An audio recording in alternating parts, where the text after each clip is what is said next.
Wait a minute. Wait a minute. We live? We live? Or are we? Oh no. Hey, folks. If you've been watching us before, oh, by the way, John Duffin here, Zach Carlin, joining you live on another episode of A Founder's Focus. We are thrilled to have you. I don't want to come off like Taylor Swift acting shocked each time we go live that people Can you believe it? We did this the last 5 weeks. Yeah, I know. And then you sort of think, it's like, why does she always look so surprised to see another sold out venue? Yeah. Yeah, let's compare us to Taylor Swift. I think we're there. Yeah, exactly. Yeah. Well, we have pretty similar to the same number of people, I'm thinking. But in the meantime, folks, we are thrilled that you are here. My buddy Zach went Italian tonight in regards to his drink of choice. Peroni. And I'm staying at Philadelphians, as you know, with our weird accents, enjoy our water. And so this and you're seeing it, scoop of water. So, folks, we're thrilled to be here. We could chew on another case study tonight and have some fun doing it. If you happen to be joining us on Facebook or Facebook Live, beautiful. We're thrilled that you're here. If you're watching us on LinkedIn Live, that's great too. We're not the judgy types. Perfect. You're exactly where you should be.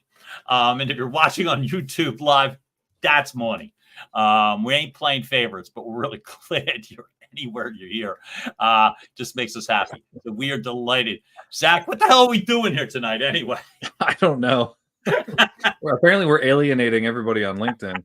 I got asked last time after our last show, because last week I was drinking a draft, so it was like a dark beer, or not a draft. What's it called? A stout. So it was a very dark beer. And somebody asked me, like, why do you because everybody, not everybody, but a lot of people know that I exercise and I was like former professional athlete and like to be healthy and that kind of stuff. So like, why do you drink? Like, why do you after I finish working out, I have a meal, and then I have one in the evening, right? And you know what they say, one a day keeps the doctor employed. So, that's, it's just, I don't know. It's been something I've done forever. Even when I competed, even in like weight class sports, I would have one, whatever it was, I'd have one after dinner, and then that was it. See, as a also as a world-class athlete, in my storied past, my sports were bowling and racquetball. Now, it probably would have been good to have had you around when I was younger, just in the sense that it was like, right, because that one part had one that was trickier for me. Just the one. So not everybody can. Not everybody can. I'm not advocating to do it. I had 40, and so 40. Yeah, somewhere between 1 and 40 would have been better. Tough when you're leaving the racquetball court or the bowling alley and you're 20 pounds heavier the next day after your fitness. You know what I mean? Your fitness quest. Life's about balance, right? Racquetball's hard. You're moving around a lot. Racquetball's tough, right? So you lose a lot of welts alone. You lose a lot of water because you're sweating. Electrolytes, you got to replace. So I had to get that all back in me, and apparently there was a real rush for me to do that. So therefore, I'll leave the one to you. And folks, if you happen to be joining Zach with that tonight, great, do it. If you are here, drop a note in the comments. We want to know you're around, because if you're here and you're in the comments, then we get to say hi to you. And the fun part of what we get to do is we're always including you. So we have fun with case studies. Zach is a business legend, building businesses, coaching businesses. I love that face. I think so. Keep going. Keep talking. Oh my God, right? Yeah, I don't want to interrupt you. Wait a minute. Now we do have a rock star here. All right. I got to look alive. Hey, Audrina, nice having you here. You're awesome. Hello back. And the fact is, yes, I'm fawning all over Hubbo, but the fact is, business legend, coach, speaker, course creator, consultant. I get to communicate. And one of the fun parts of what we get to do together is our combined business acumen, the ability to be able to coexist in companies, lead companies, generate revenue, create systems, structures, and be able to help others to communicate in order to move the business needle. If one of us doesn't have a handle on a business situation, the other of us usually does. And the great part is, and if we don't, that's also way cool too, because that's where we use you. So folks, anybody out there, we want your input. We want your feedback. It matters. And what we've also been doing is galvanizing people that are watching, listening, blogging, writing, to submit examples of case studies that matter to them. So folks, we encourage you, if you are here with us live or watching the replay, keep in mind, you could submit a case study as well too. Is there something happening, if you're an entrepreneur, that's triggering you, that's bothering you, that you can't get past, or that keeps coming to you that you can't seem to solve, or that you're not consistent with the solutions? Drop us a note. DM either Zach or myself so that we can get that on and we can include all of you. So, Zach, should we show them what we want to get together with tonight? Or do you want to go right back to the other? I think let's do it. Let's just jump right in.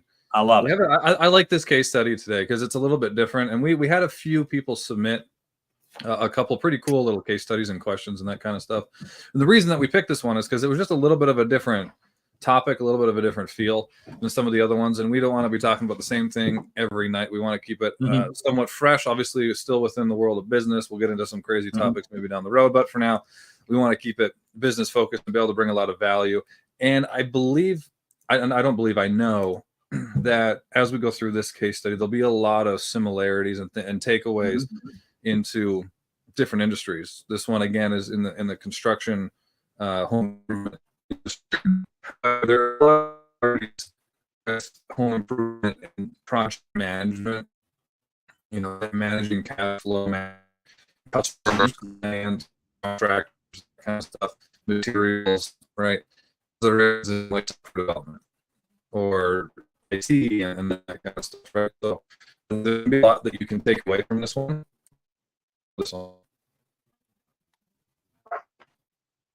Hey, folks, we're having a little bit of a technical situation here. Zach, are we getting you back? Did I drop?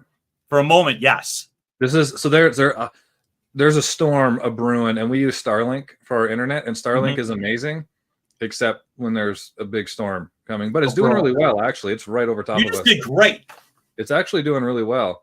But anyways, I don't know what y'all missed, but we're excited for this one because there's going to be a lot of takeaways into other industries. We're focusing on the construction industry today, but it's going to be a lot of project management, cash flow, dealing with subcontractors.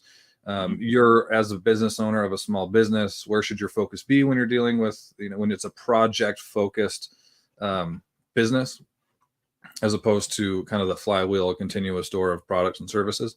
So yeah, I know I'm excited about this one. I love it. Folks, we're going to give you the situation right now. All right. I run, and by I mean Mike Warbeck. I run a kind of a small construction firm. We do custom patios, gutters, windows, and some siding. We have a pretty steady stream of projects, but we're constantly dealing with cash flow problems. The customers seem to always delay payments, and our expenses for the materials and labor are high. This has led to difficulties in managing some of our payroll and other costs. We've considered taking out loans, but debt scares the hell out of me. Debt scares the hell out of a lot of people. Yeah. I will say, to start, debt isn't a bad thing. It's just how you manage it.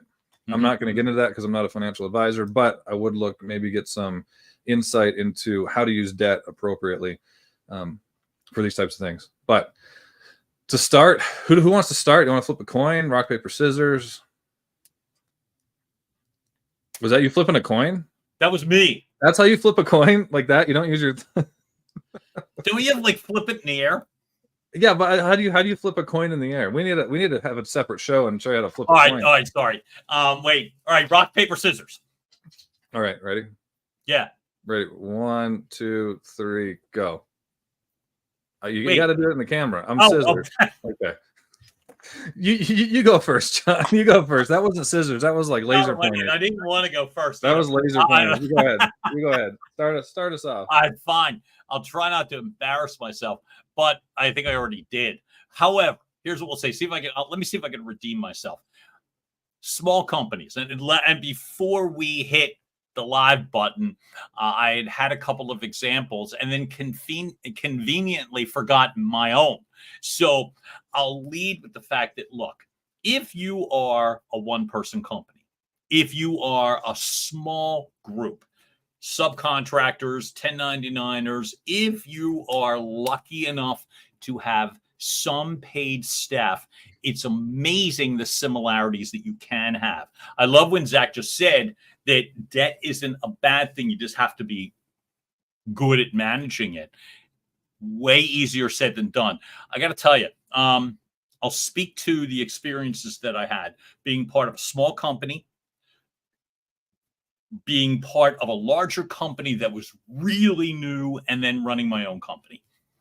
Here's what I realized, which is reserves of some sort are really important, really important.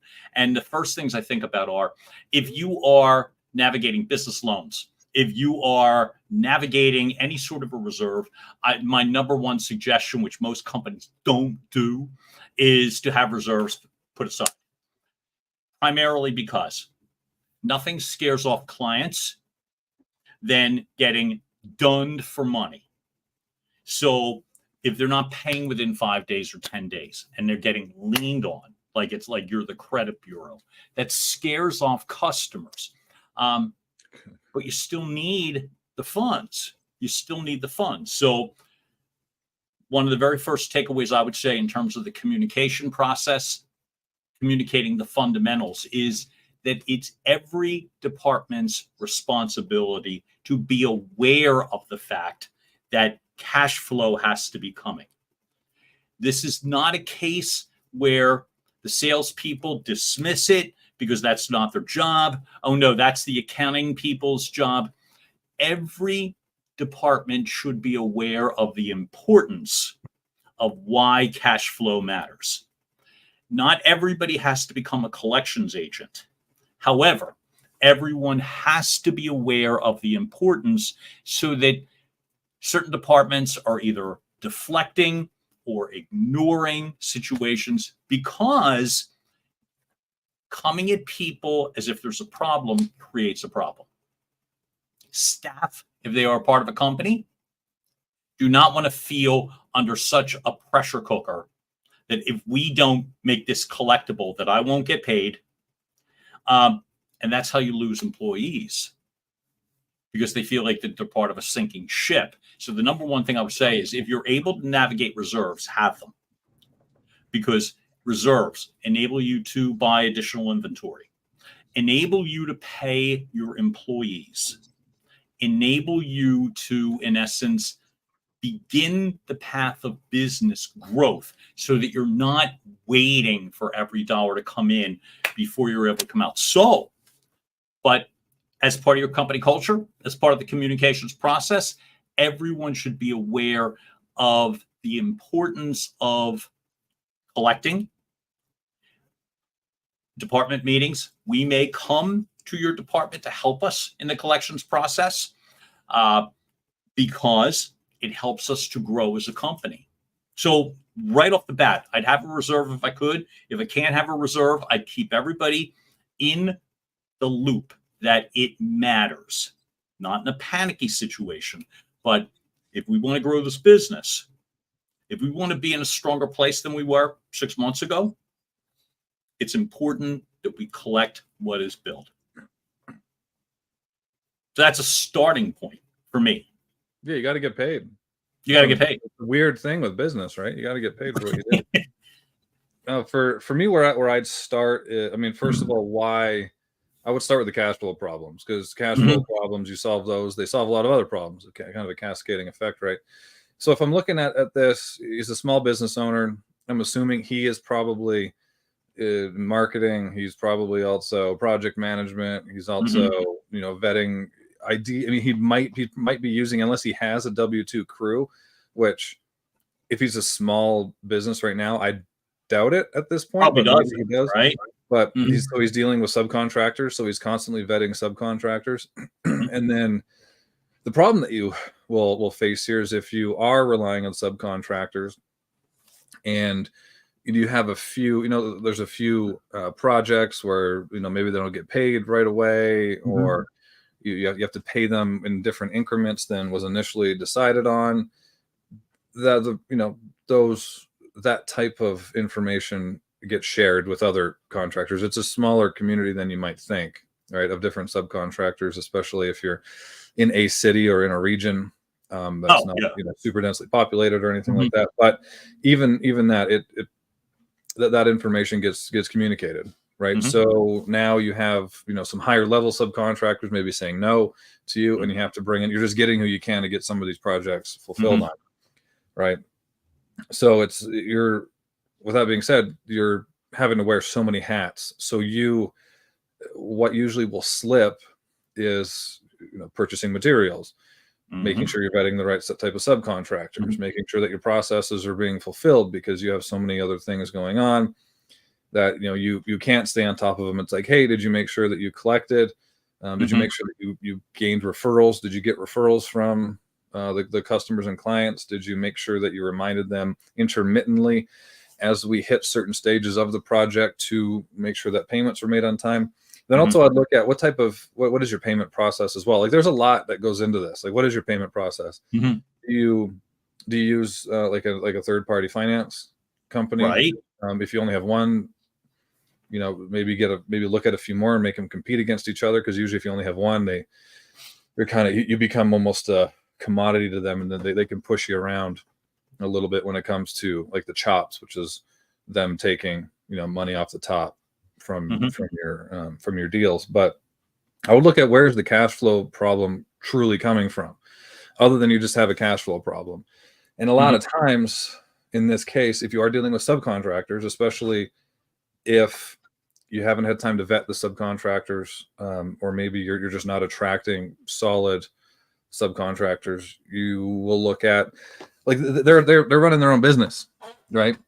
So they might add a few extra pieces of equipment or material to the bill and put it on their own trailer, type of thing, right? And that's not, again, they have to look after themselves, so you can't really.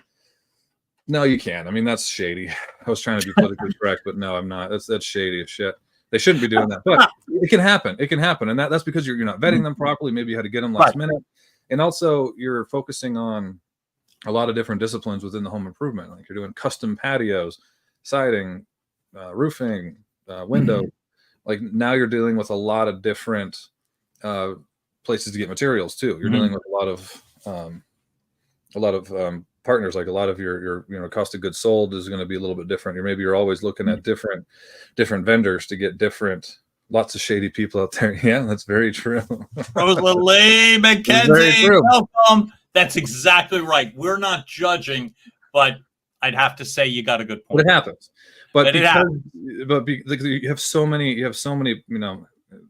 fires to put out, and you're so many irons in the fire that you can't vet those people properly. Maybe you can't go out and look after different, or go out and hunt for different finance companies. And you can't look at every project. You can't look at the bill for every project or the plans for every project. Okay, this patio, these are the dimensions of the patio. This is the plan to put it together. This is what we need to do. These are the steps we're going to take. Here's the materials that we need. You don't have the time to look at that and be like, okay, this makes sense. Okay, now let's compare this to the receipt, right, from the contractors. And then, are the contractors themselves, are they the ones responsible for getting the materials, right? Or is that you? So it's at this point, you really find out where that cash flow, what is that? Again, we brought this up before, that what is that critical point? Do a critical point analysis. What is that critical point where you're starting to bleed the most cash, and where is it slowest to come in? Is it the materials and everything? That's good. You're not overspending, you're not over purchasing, right? Because then if you are over purchasing, then you have to find a place to store everything, and that's another expense. Right. So if you are over purchasing, then that's it. And then put in a process, right, to vet what the plans are for each project. All right, this is the size of the house. This is how much siding we're going to need. Here's hourly for the contractors, or maybe they're, just per project, whatever their rates are, and then get the receipts and then compare those two, right? And create a process around that. And then eventually, when you have that process, you go to hire a project manager for yourself. When you don't have cash flow problems, you have a process you can just hand to them, so at least they have a place to start. So if that's not the case, though, then it's, what is your collection process? Is it that you are relying on customers to just primarily pay out of pocket, which is tough for a lot of people these days? So they might be a little bit slower to pay just based on their own cash flow, right? So what type of payment plans do you have? What are the expectations up front? What does your contract look like as far as when they're expected to pay? And then again, if that all looks good, then it's okay. Primarily my demographic is people who are struggling financially, and maybe I need to offer some sort of finance planning. So go start to vet some of these finance companies. There's a lot in the space. There's, Green Sky being a big one, but don't just go after one. You want to make them compete, because if they find out that they're the only ones that have your business, right, they're going to lock you in at some ridiculous rates, and then they can increase the rates even. So you, out of nowhere, you'll find out that you're paying, 12% interest off of every deal. And then you're like, they have an even worse cash flow problems because you're losing 12% of every deal off the top. So make sure that you're vetting those really carefully. And then as well with the subcontractors, setting a very clear expectation of, okay, this is our, if they're not using financing, this is our expectations for payment from the customer. So as the foreman or lead for the team, right, I need you to check in. Yeah, renewal rates are brutal too. Yeah, 100%, Rosa. But there's a lot that you have to focus on, right? Like then you have to also focus on renewal rates. Like there's a lot that goes on. So find what that critical point is. Where are you bleeding the cash, right? Plug up that hole. But there's a saying where you want to solve every problem twice. You solve the problem immediately, you stop the leaking immediately, and then you come back and solve it again to make sure that leak never happens again. And there's no other leaks that happen anywhere else, right? So solve the problem once, right? Nip that in the butt, but then come back and solve it again. Put the processes in place. Realize, okay, my next big move to grow my business and to avoid future cash flow problems is I need a project manager. I'm out doing all this stuff all the time. I'm having to market. I'm having to work with clients. Maybe I'm on the jobs, right? But find out what that thank you, I appreciate it. But find out what that thing is first. Put the process in place, hire for it, right? And then rinse and repeat, because there's always going to be other holes, other leaks, right? But do the same thing. Okay, I plugged up this problem. I have the process in place where I am checking material needs for every job now. So I'm not overspending on material. I'm not having to pay for housing over, the overflow of material, right? Waste, right? Or we've capped the waste, and we plugged up that hole. So now let's look at financing, right? And it might be the other way around, but find out right now what's that critical point where you're losing the most cash, and then plug that hole, and then don't let it happen again. That would be my initial. That was a lot, but that was my initial thoughts. Yeah, but you boil it down to a couple of very key things. I love that sense of plug the hole and then plug it a second time in regards to making sure that it doesn't happen again, which is so important. I love that. I'm going to add two more things, which is, so these problems I've encountered in a company of one, in a company of many. I have worked in the B2C space successfully and the B2B space. So television companies, media outlets, home service companies, and my own communications company. So it's not the size of the company that changes the scope of the problem, right? Because think about it, folks. If it's more than just you, you've got to be able to, as a business leader, forecast properly. For example, what do you think you're going to generate revenue-wise? The reason it is important to be accurate and to be able to stay on top of it. that impacts your hiring. That impacts the resources that you buy. It impacts your staffing. It impacts your ability to keep the lights on. Do you know what wrecks a forecast, wrecks business growth? Nothing wrecks it faster, not collecting. And so you're spending all this time forecasting, communicating with your team, imparting your culture and what we've got to do. And then you don't get paid. And then you realize we can't afford the people that are on our team. We can't afford to pay them. I've seen it. We can't afford to buy the resources that we plan to buy. More equipment for the next job.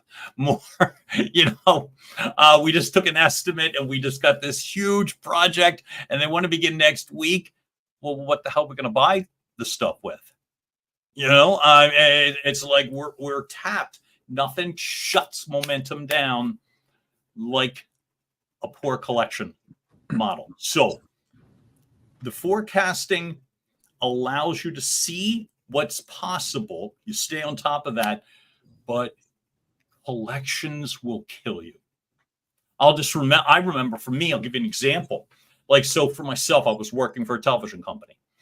And I still can feel this. It felt like a body blow when I didn't get paid by somebody, right? I literally remember that feeling. I remember that, and it was awful where it refused to pay me. I never saw it coming. I still remember the dollar amount. It was like $35,000 or something like that, right? And in the life scheme of things, you're like, okay, but still ugly, but whatever. It almost killed me. I was going to quit. I was so disgusted. It was and this is in the day and age where they reverse commissions on people.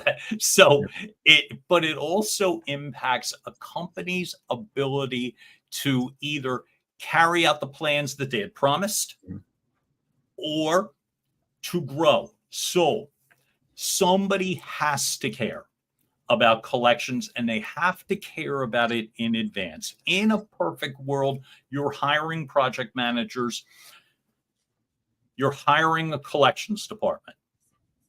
The problem, though, and this is with businesses, this is why I say you've got to communicate this to everyone. So often, the salespeople would literally dismiss it to the accounting people. Oh, no, that's the accounting people's deal.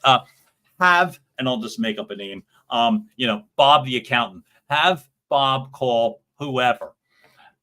Problem is, the companies often aren't going to worry about Bob from accounting calling.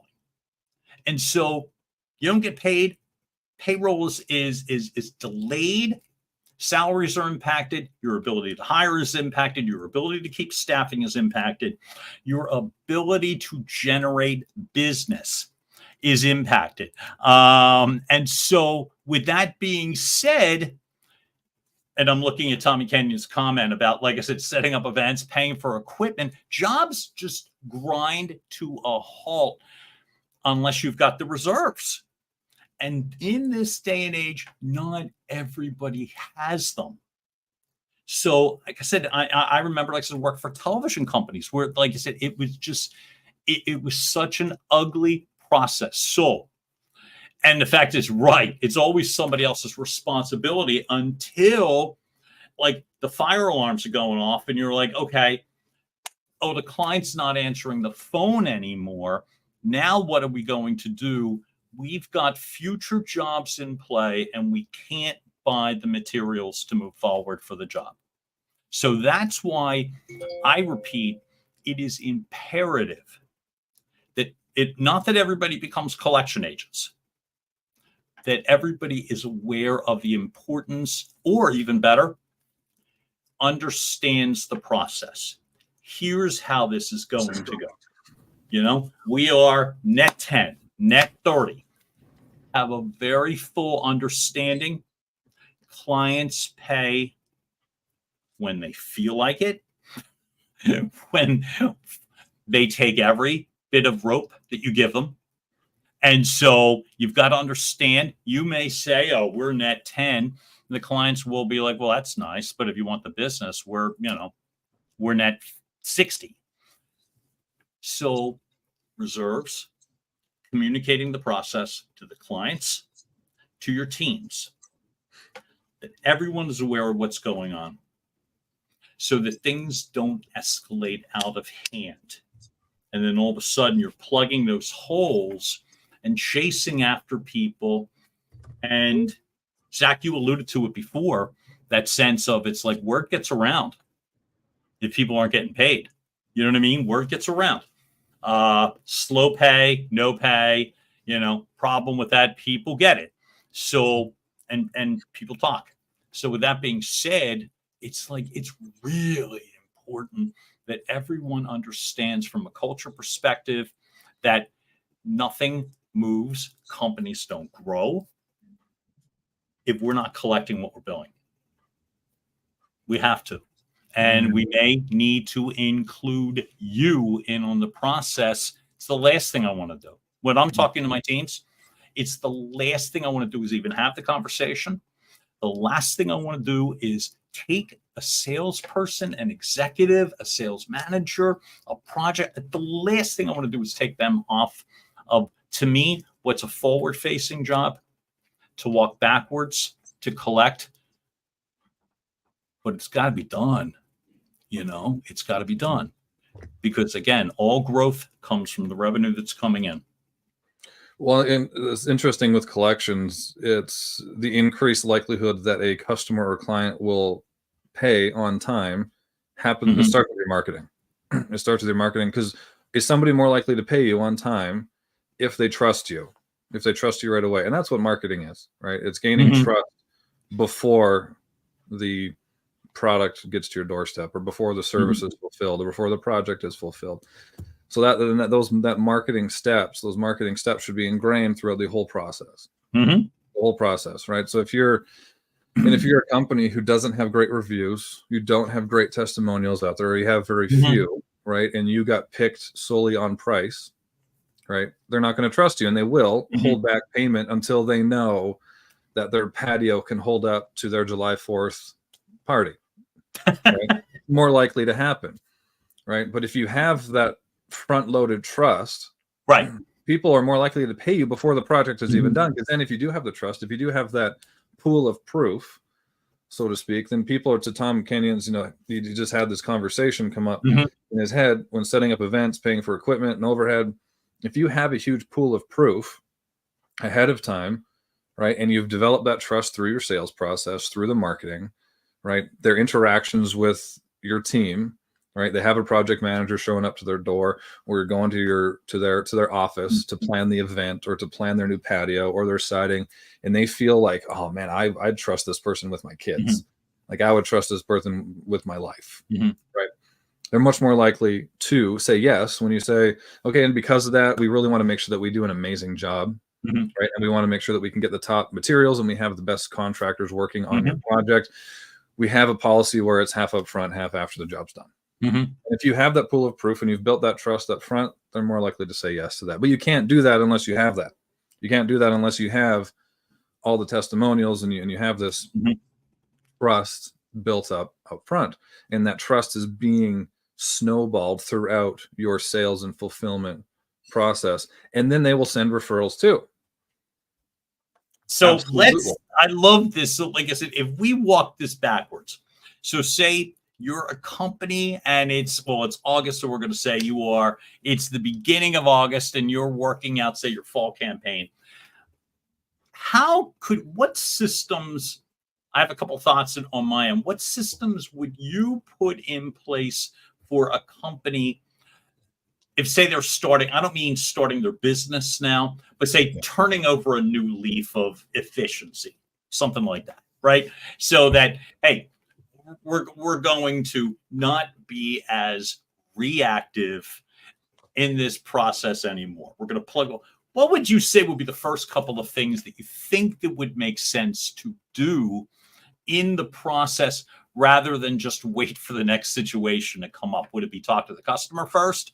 Would it be to talk to your team first, your subcontractors? What would you do? That would be the customer. They'll have the most unbiased, and especially if there's a little bit of time that's gone by. So if there's something that upset them or whatever it is, give them a little bit of time, give them a week. But talk to the customer. And that's the same with any industry. Talk to the customer. On our side of things, we think that we understand their perspective, right? And some of us do, because we've been in their situation before. We've had to buy a roof before, right? And we know the difference between, a contractor that we really like to work with and that we trust, and we, if they could build the house that, you'd let them, sort of thing. But, and then we know on the other side of that too, we understand that. But for the most part, if you've been in business for a year and a half, you're seeing things from your side, right? You need to see things from their perspective. And then you'll see that there's things that maybe you've added into the process or taken out of the process that did you more harm than good. And you're going to see that, right? Maybe you skipped a step when it comes to laying out the plans and make sure that you actually fulfilled on what the customer actually wants, especially if you're dealing with something customized, like the patio in this case, and even siding and windows too. I mean, those are things, those are very, the neighbors are going to talk. If your windows and siding sucks, the neighbors are going to talk, and there's a thing, keeping up with the Joneses. Well, I'm going to talk, and it's not a good feeling, right? So it makes you even worse. But anyways, you'll talk to the customer, and you'll see that you missed some things. Most likely, if you don't have a consistent process of getting customer feedback, like if you don't have a customer service team that isn't just dealing with issues on hand, if you're not being proactive, and because not every customer wants to call and complain, they're just like, whatever, I'll just deal with this and I'll get another contractor to come and clean up the mess afterwards.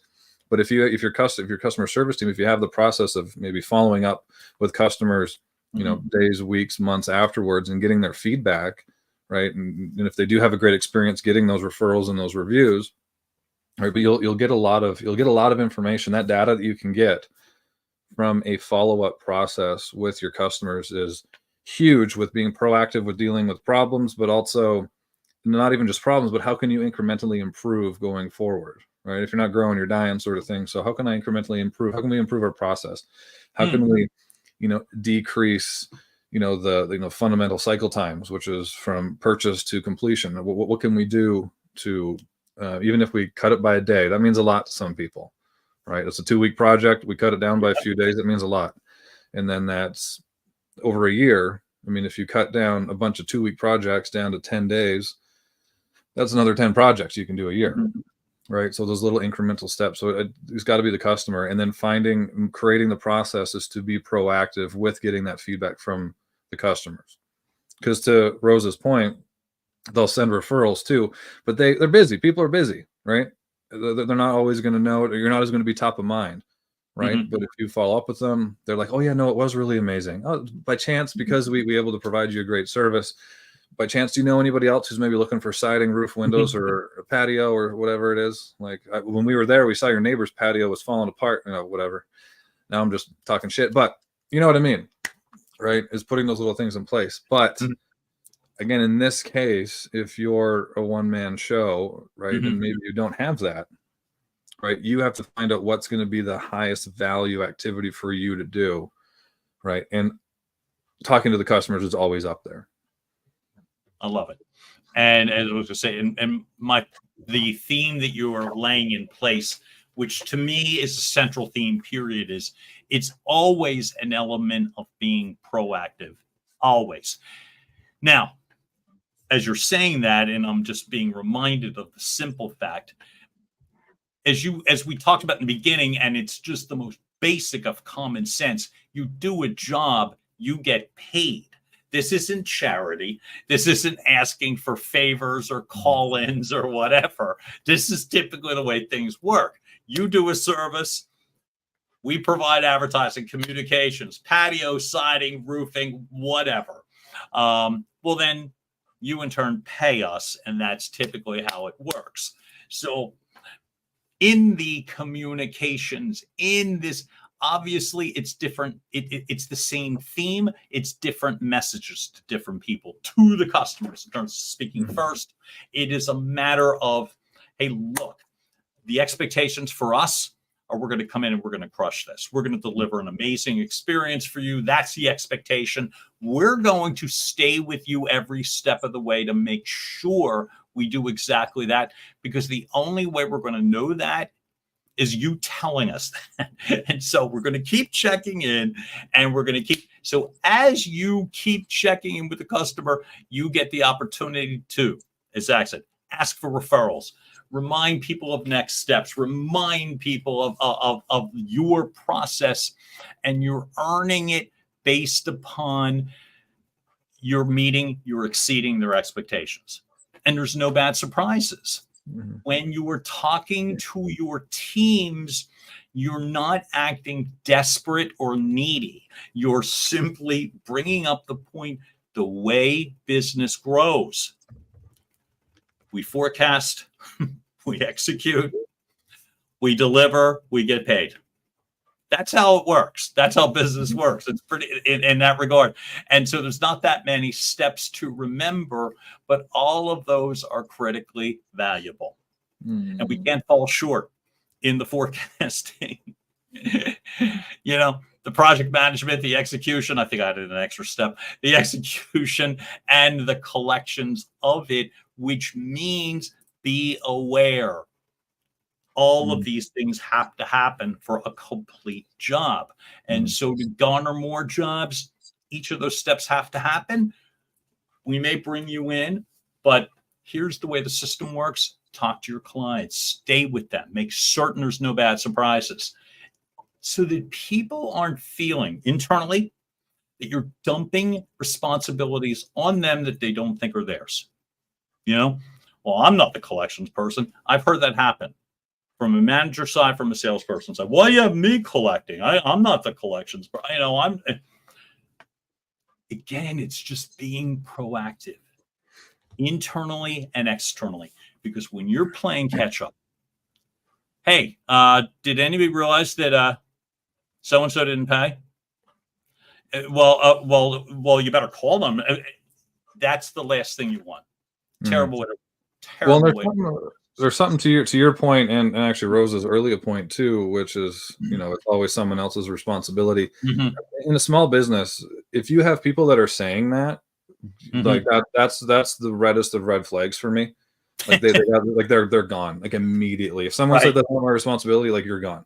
Especially if we're a small business, like you can't have that. If you're a small business, you need to hire and you need to ingrain, or at least help foster a very like entrepreneurial mindset, like it's not my responsibility, right?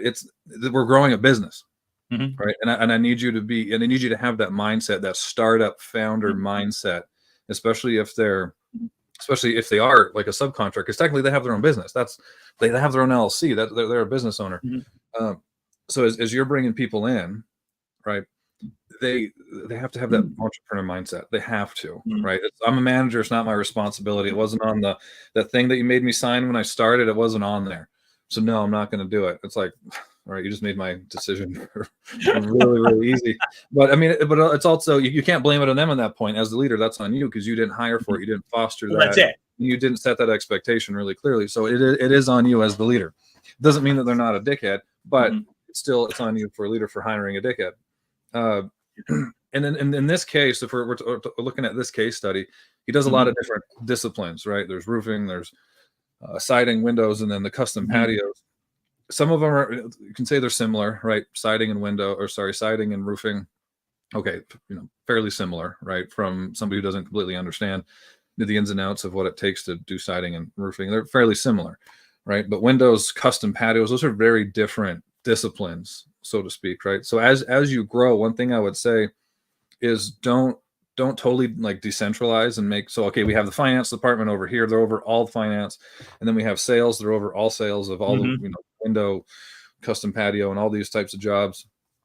I would create like smaller teams work more efficiently than bigger decentralized, I don't talk to anybody else except other people in finance or other people in sales, right? You should have these smaller kind of high performing teams that focus on each discipline separately almost. And again, roofing, and in this case study, I would put roofing and siding together, and then I would have custom windows or window replacement, and then I would do the custom patios. And then because that way you're much less likely to get that. Oh, this is somebody else's problem. Like, no, you're a small team. You're a small startup entrepreneurial team that does what they need to do to service the customer properly, to get the sales in the door, to collect and find the best, deal for both the company and the customer when it comes to financing options. And like, that's up to you. And you have like these small teams, and then you as the leader, you're setting expectations, you're letting them kind of run, set their own goals, and you're there to hold them accountable to those things. But I would either pick one. What is your most lucrative right now? What is your, lowest cost, highest return, sector right now, whether it's custom patios or roofing or whatever it is. And I would start to develop that team there, right? Once you get cash flow positive and you're not like you plugged up all the holes, you have the processes in place and all this kind of stuff, right?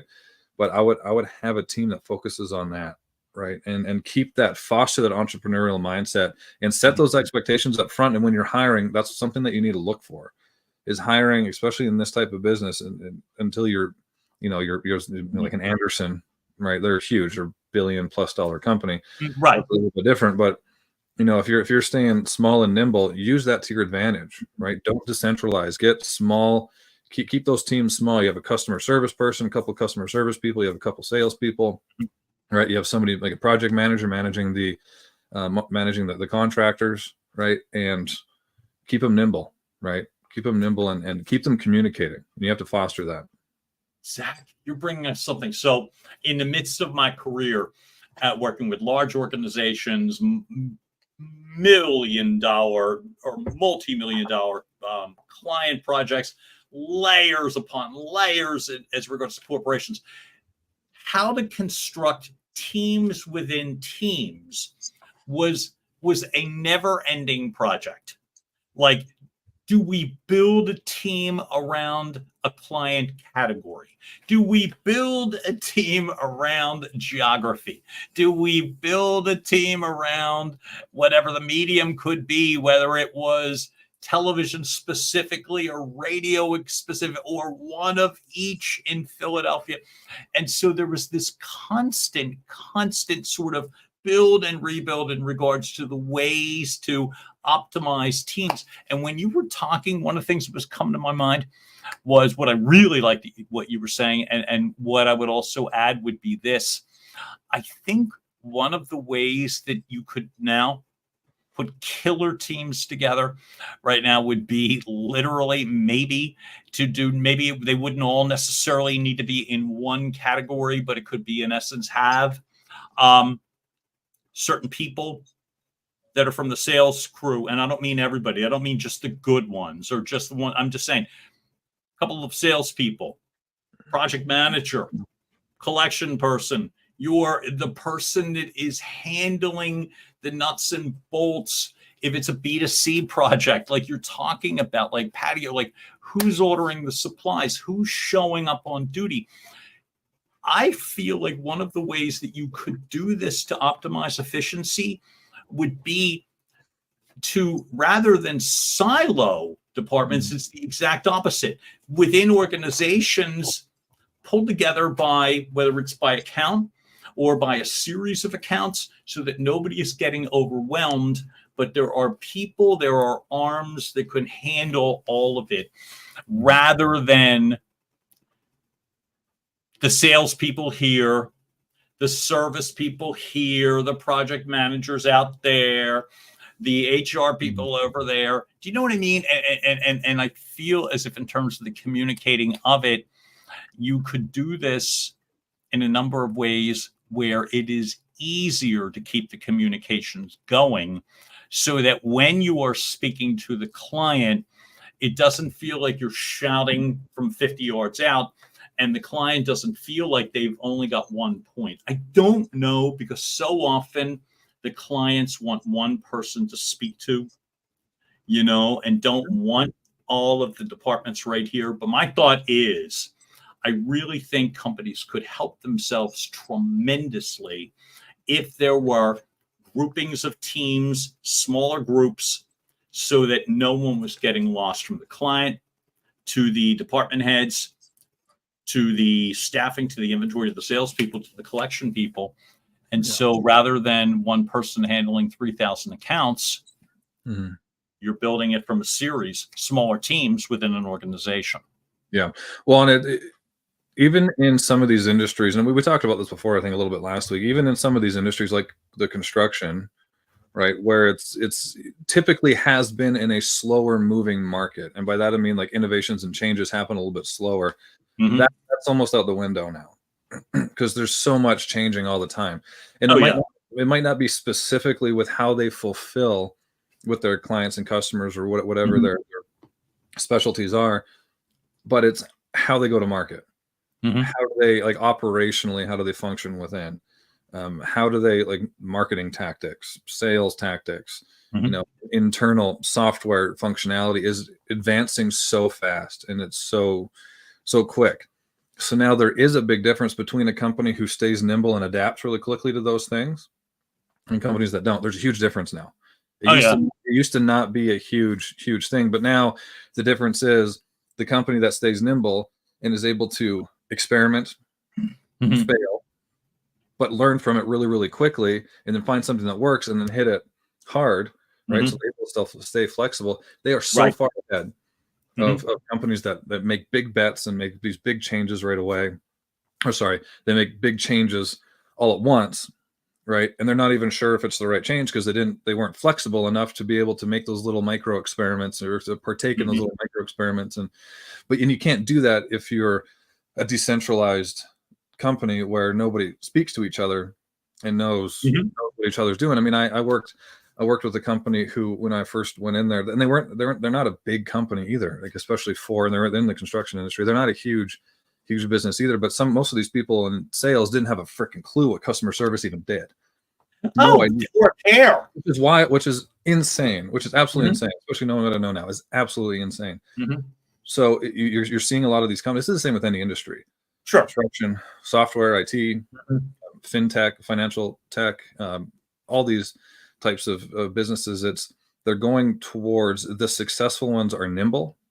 They can make experiments, they can partake in experiments and not have to bet the house on them. They create space for allowing failure and then learning from it rapidly and quickly, finding what works really fast and then pushing it out. Right. And it's no different anymore in the construction industry because now there's all these sales platforms they can use. The CRMs are getting so crazy advanced. There's, communications softwares, like my good friend of mine, Ron Nussbaum. I just had him on the coffee club last week with BuilderCon, which is an amazing project management relations tool. But like that kind of, like, if you're not up to date with that kind of stuff and you're not testing these types of things and finding what works best for you, you're going to be left in the dust, absolutely left in the dust. So creating that space to allow for experimentation, and you can't do that if you're completely decentralized and nobody knows what they're doing. So these small pocketed teams, or even just one pocketed team that allows for that experimentation, is huge. It's huge, absolutely huge. I think one of the nice parts, and folks, anybody, whether you're in the business or whether you happen to be a consumer or both, where it is you're relying on these products and services. And the construction industry, the home industries, the roofing industries, interiors, exteriors, these businesses continue to explode, which is nothing new. What is new, and you're talking about the Ron Nussbaums and the people that I have worked with and alongside of, is nobody is going to be able to survive using 1960s and 1970s no technology. They can't, and there's no reason to. There is, and really the blunt point is there's too much money being made within these organizations, scaling these organizations, selling these organizations, and no one is going to accept things like, and I think we used this exact line last week, well, that's the way we always did business around here, Bob. You know what I mean? Folks, if you heard that last week, that's the chief reference to a prior episode. But there's too much money to be made and lost. And I can't get to your job because Zach didn't pay us, so now I can't afford to buy the inventory. Nothing personal, Zach. You know what I mean? And now I can't buy the inventory to do your fancy pants patio. So I'm going to have to wait until we collect.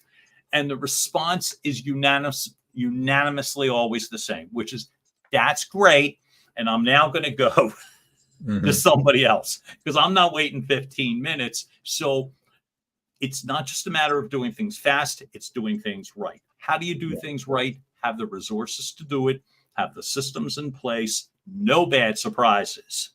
And don't get swept up in a situation where you are desperate and having to chase people for money. So galvanize your teams, communicate the expectations, stay on top of the customers in a good way. In a good way. 5-star experiences are such a pleasure, such a privilege. You know, be the pain in a good way. You know, be the pain where the client knows where to get to you in 2 rings. They know they can get you. You know what I mean? They know exactly what's going on. They do pay you. They do pay you. You know what I mean? They just do. So you can communicate with them really quickly. Yeah. There's my plug for Ron. But right. But to summarize for Mike, it was Mike, right? Yep. It was Mike Swabecker. Find out what that critical point is. We love you, Mike. Find out where that the cash flow issue is coming from, because cash flow, right, and the absence of a cash flow problem will solve a lot of other problems. But find out what that is, plug that hole, come back, create the process, make sure it doesn't happen again, and then find out where your focus needs to be. What is the most highest value activity for you? And then try to, even if it's just an assistant, a VA, whatever it is, if you don't already have something like that, if you already have one, get another one or get a better one, get one that works more hours, whatever it is. Offload as much as you can so you can start to focus on building those processes, staying on top of those cash flow materials, and vetting your subcontractors. And on top of that, the other thing that after you've delegated all these things and you have a little bit more time and bandwidth freed up, you want to ingrain that marketing, that trust-focused marketing throughout the entire process. Obviously, starting from the front, create a huge pool of proof, whether it's testimonials, pictures, content, whatever it is. You want people to be already having their credit card out or already filling out their finance information before the project's even started, right? And when you do that, it'll solve a lot of your cash issues right away there. And then ingrain those processes for follow-ups, for check-ins. Again, typical project management, setting milestones. What do those milestones look like per project? And creating that, again, that process there. And that'll help a lot with your cash flow problems, right? Because last thing you want to do is be chasing for people's money afterwards. You either didn't do it, you need to check on your background check. Like everybody should be getting, not everybody, but I think most people should be getting some sort of background check when it comes to, like, are they going to be able to pay me? Right. And if not, it should be an upfront, most upfront, and then as far as payment goes, half up front, half at the end, or whatever it is. Or again, finance. If you work with a couple finance companies, they will do that for you. They will do credit checks. They'll do all these types of things for you. And then they'll obviously create a better, an easier payment plan for your customers, and you get paid up front. And you get paid up front. Yep. Exactly. And again, keep an eye on those chops, right? You don't want to be working with one finance company and you get 12% taken off right away, right? And that just skyrockets your expenses, like absolutely crazy. And then from there, pick which one of those disciplines you're doing and either drop the other ones. I don't want to completely change your business plan right now, but drop some of the ones that aren't bringing in the money. They're more costs than they are lucrative, and focus. Like if you do beautiful patios and you only do some siding and some roofing and some windows, focus on custom patios. Be the best in town at that, right? It's going to be a lot easier to create that pool of proof. People aren't going to be confused when they go to your website or get referrals. Like, yeah, he did my windows, but he probably could have done great on my patio. I don't know, right? Be great at something. Be great at that one thing. You're better to go an inch wide, a mile deep when you're starting out than trying to do everything for everybody, right? So that's where I'd start. I know that was a lot, and that process might take a year that I just went through. That's where you want to start. And that's the whole key, folks. Like I said, one of the things that we tend to do here is give you starting points and launch points, because look, all these problems evolve, change, grow. One of the things that we get to do is to say we get to take a top line view, and as things evolve and change, we evolve and change too. So, Zach Carlin, anything else that you feel like that we should add? I love it. All right, that never gets old for me. To have your background. My buddy went silent. But in the meantime, that's interesting what just took place. Folks, this is John Duffin here. I'm looking at my very communicative partner in crime, Summit Chasers Networks, Zach Carlin here. Folks, to everybody who chimed in, Audrina and Rosalie and Tommy, just to name a few, thanks so much for joining us live. We are thrilled that you joined us tonight. And folks, we get to do it again next Tuesday evening. Give me more hand signals so I can see the fireworks, brother. Boom. All right. Folks, have a great evening all. Much love. We will see you soon. Bye.